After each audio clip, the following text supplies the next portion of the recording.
Honored Lady Nita Afrasio has been elected as trustee 1 year.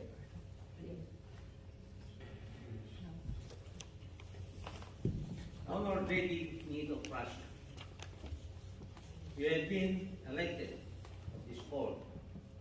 The trustees are the custodians of its funds, paraphernalia, and property.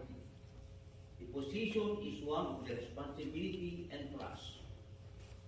You are to see that the funds are carefully guarded, properly invested, and judiciously expended. You will assist in rendering an account to the court annually or at such time as it may direct. The station of the chairman or senior trustee is on the floor at the right of the marshal in the east, and you should be prepared to fill that station in case of vacancies. For this occasion, you will be invested with the jewel of the office and escort to the station.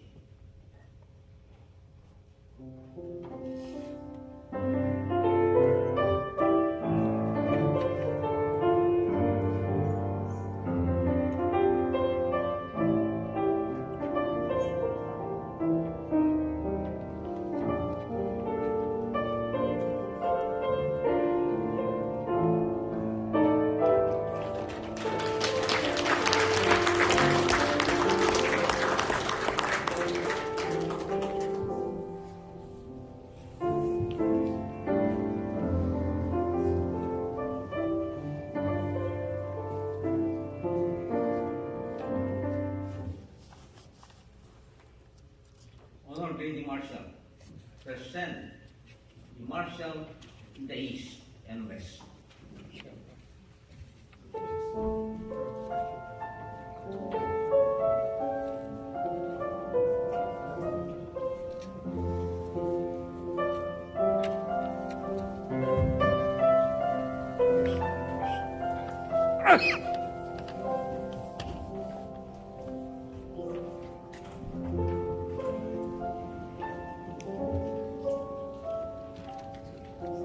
Pastoral patron, I have the honor to present Honored Lady Marlene Zerai as Marshal in the East, and Honored Lady Chris Taylor as Marshal in the West for the ensuing term.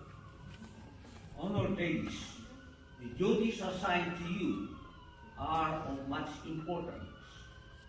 You are to perform all processions and tableaux. You never required escort or visitors to the throne, and perform all our duties assigned to you. You will be invested with the jewel of your office and escorted to your stations.